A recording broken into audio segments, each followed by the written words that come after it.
शमशाद खान पुत्र स्वर्गीय नसीम खान निवासी हुकुलेगंज का रहने वाला है तथा एक गरीब व विकलांग व्यक्ति है जो टोटो गाड़ी चलाकर अपना तथा अपने परिवार का भरण पोषण करता है।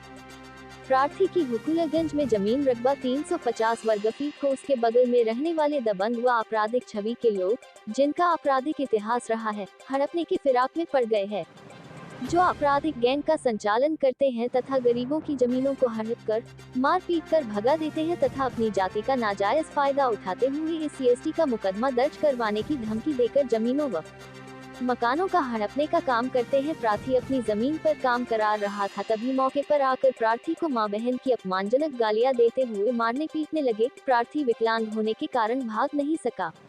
कई लोगों के आ जाने और बीच बचाव करते हुए प्रार्थी की जान बचाई। वे लोग आते हुए प्रार्थी विकलांग को सरेआम धमकी दिए कि तुमको SC/ST में फंसाकर तुमको जेल भेजकर तुम्हारी जमीन हड़प लेंगे।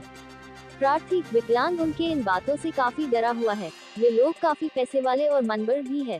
वे लोग कभी भी प्रार्थी को झूठे SC/ST के मुकदमों में फंसा सकते हैं, जिसकी कोई सच्चाई नहीं होगी। प्रार्थी स्वयं विकलांग है, उसको मुकदमा उपरोक्त में फंसाकर विपक्षी गण उसकी कीमती जमीन हड़प लेगी, जिससे प्रार्थी विकलांग बेघर हो जाएगा। प्रार्थी शमशाद खान पुत्र स्वर्गीय नसीम खान, हुकुलगंज वाराणसी, मकान नंबर 10/132, थाना लालपुर पांडेपुर वाराणसी। मामला ये ज़मीनी विवाद है। ज़मीनी विवाद का मतलब क्या है? ये मेरी पैतृक ज़मीन थी 350 स्क्वायर फीट। मैं उस ज़मीन को बाउंड्री कराने पहुंचा, ठीक है। हमारे बगल के दबंग लोग, जो कि उनका ऐतिहासिक अपराध है, ऐतिहासिक आपराधिक इतिहास है, ठीक है, वो ज़मीन को अपनी ज़मीन बता रहे हैं।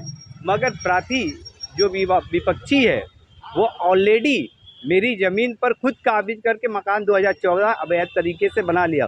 उसको जो ज़मीन मिली, मेरे दादा नज़ीर खां ने सन 1948 में 14 दूर ज़मीन इनको किराएदारी के तौर पर दी, 200 कुछ रुपए में, ठीक, किराएदारी के तौर पे। उस किराएदारी के तौर पे ये मकान बना के काबिज दाखिल थे और राजस्व विभाग में 870 स्क्वायर फीट के ये राजस्व विभाग में मालिक हैं, जो कि स्वयं मालिक है। मगर उस ज़मीन को छोड़ते जो मेरी खाली भूमि है वो अपनी बता रहे हैं।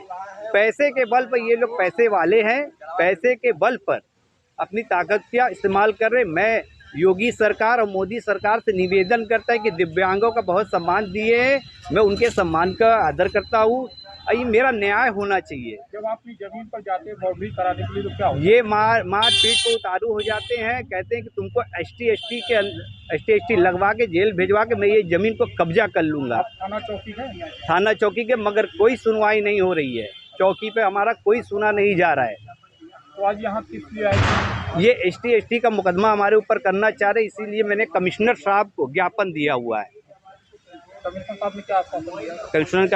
कमिश्नर साहब ने कहा मैं थाना को भेज देता हूँ, तो कार्रवाई होगी। मैं ये आपके मीडिया के माध्यम से थाने पर उनको बुला के जितनी उनकी ज़मीन है जो राजस्व विभाग के अभिलेख में है, उसके वो मालिक, उससे मेरा कोई, मगर ये 300 स्क्वायर फीट ज़मीन जो जब दबंगई के दौर पे इसको हड़पना चाहते हैं।